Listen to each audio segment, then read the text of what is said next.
حج یہ ایک ایسی جرنی ہے جو انسان کو اندر سے بدل دیتی ہے۔ اسلامی روایت کے مطابق سب سے پہلے کعبہ کی بنیاد حضرت آدم علیہ السلام کے زمانے میں رکھی گئی، لیکن وقت کے ساتھ یہ جگہ مٹی اور طوفانوں میں چھپ گئی۔ پھر کئی سالوں بعد اللہ کے حکم سے حضرت ابراہیم علیہ السلام اور ان کے بیٹے حضرت اسماعیل علیہ السلام نے کعبہ کو دوبارہ تعمیر کیا۔ جب حضرت ابراہیم علیہ السلام کعبہ کی بنیادیں اٹھا رہے تھے تو ساتھ دعا کر رہے تھے، اے ہمارے رب، ہم سے یہ خدمت قبول فرما۔ تعمیر کے دوران ایک خاص پتھر تھا جس پر حضرت ابراہیم علیہ السلام کھڑے ہوتے۔ دیوار جیسے جیسے بلند ہوتی وہ پتھر بھی اوپر اٹھتا جاتا، اور جب نیچے آنا ہوتا تو نیچے آ جاتا۔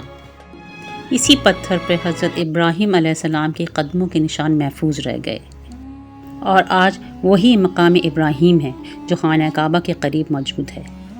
یہ گھر صرف ایک اللہ کی عبادت کے لیے بنایا گیا۔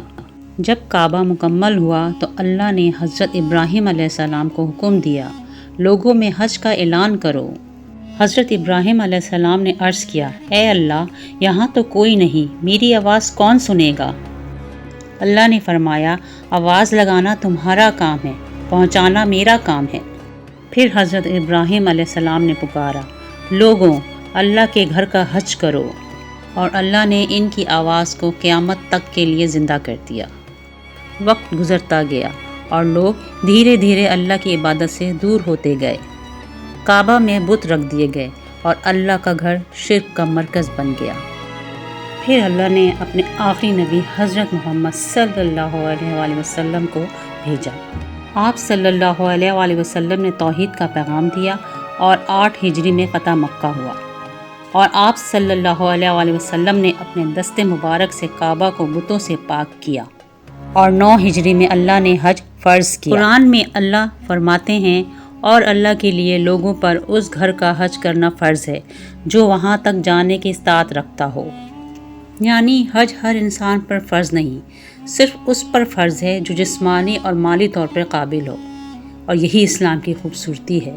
اللہ کبھی انسان پہ اس کی طاقت سے زیادہ بوجھ نہیں ڈالتا۔ پھر 10 ہجری میں ہمارے نبی صلی اللہ علیہ وآلہ وسلم نے اپنی زندگی کا پہلا اور آخری حج ادا کیا، جسے حجۃ الوداع کہا جاتا ہے۔ اسی موقع پر ہمارے نبی نے وہ تاریخی خطبہ دیا جس میں انسانیت کو یہ پیغام ملا کہ کسی عربی کو اجمی پر اور کسی اجمی کو عربی پر کوئی فضیلت نہیں، فضیلت صرف تقویٰ میں ہے۔